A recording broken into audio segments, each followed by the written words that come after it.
Evansville, Pennsylvania. It's one of those towns you see in old postcards, charming during the day, but incredibly eerie once the sun dips below the horizon. I had just graduated, the ink on my diploma barely dry, and I landed a modest internship at a small IT firm. My bank account was nearly empty, so I needed a place fast. That's how I found the Blackwood House. It was a towering Victorian structure sitting at the very end of a dead-end street, surrounded by overgrown oak trees that looked like skeletal hands reaching for the sky. The rent was suspiciously low for the amount of space. I was getting the entire second floor. Mrs. Blackwood, a frail woman in her late 70s with a voice like dry leaves, lived on the ground floor. She rarely came out, and when she did, she always seemed to be looking over her shoulder.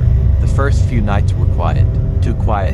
The house had that heavy, stagnant air of a place that had been closed up for decades. Every time I stepped on the hardwood floors, they groaned, echoing through the empty hallways. I tried to convince myself it was just the house settling, but the sounds started to get more specific, rhythmic, like someone was pacing back and forth in the corridor outside my bedroom door. I would jump up and swing the door open, but the hallway would be empty, bathed in the pale, flickering light of a single overhead bulb.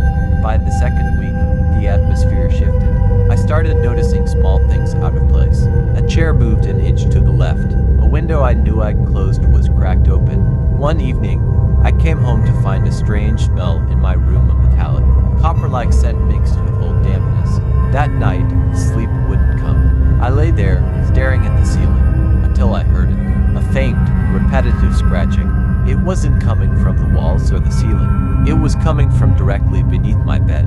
It sounded like someone was taking a long, sharp nail and slowly dragging it across the wood. Scritch, scritch, scritch. My heart hammered against my ribs so hard I thought it would break.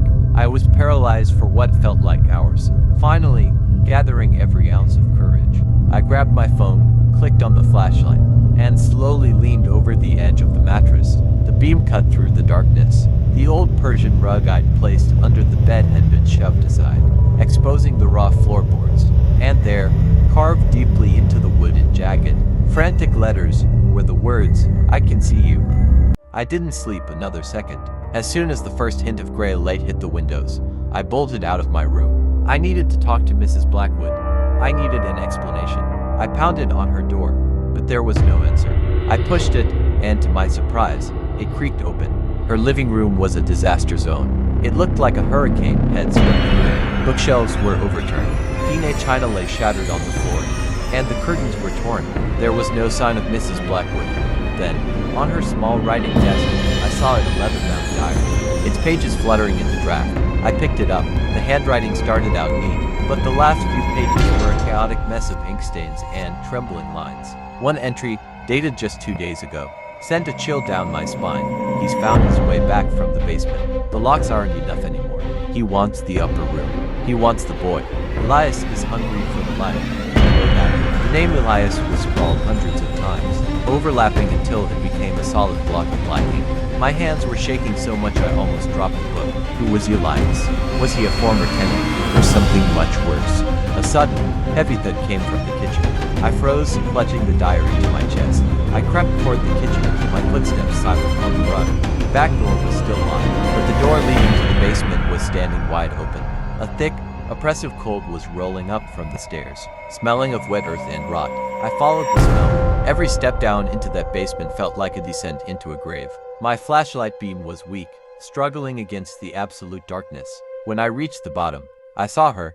Mrs. Blackwood was slumped in the far corner, her back against the weeping stone walls. She was holding a large kitchen knife, her knuckles white.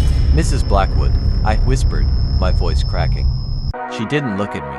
Her eyes were fixed on the shadows behind me. A terrifying, vacant smile stretched across her face, showing her pale gums. "He's already inside, David," she rasped. "He's been under your feet the whole time. He's the roommate that never leaves." That's when the shadows behind her began to move. A figure, impossibly tall and thin, began to uncoil from the darkness. It had no face, just a smooth, gray surface where a face should be, but it had eyes. Two glowing, ember pits that burned with a predatory hunger. Elias. Suddenly, Mrs. Blackwood let out a harrowing shriek and lunged at me. She moved with a speed that defied her age. Her fingernails tore into my jacket as we tumbled toward the basement floor. Over her shoulder, I saw Elias moving toward us, his long, spindly limbs clicking like an insect's. I managed to kick free and scrambled up the basement stairs. I could hear them right behind me, the frantic breathing of the old woman and the heavy, wet footsteps of the thick old Elias. I burst into the hallway, ran up to my room, and slammed the door, throwing the deadbolt just as a massive weight hit the other side. The wood groaned. The hinges began to scream under the pressure. Thud. Elias was trying to break through. I knew the door wouldn't open. I looked at the window. It was a 20-foot drop to the rain-slicked grass below. Behind me, a gray hand with impossibly long fingers began to pull through the crack in the door. I didn't think. I grabbed my phone and jumped. The impact knocked me on the ground. I rolled across the floor, but I didn't explode. I didn't look back.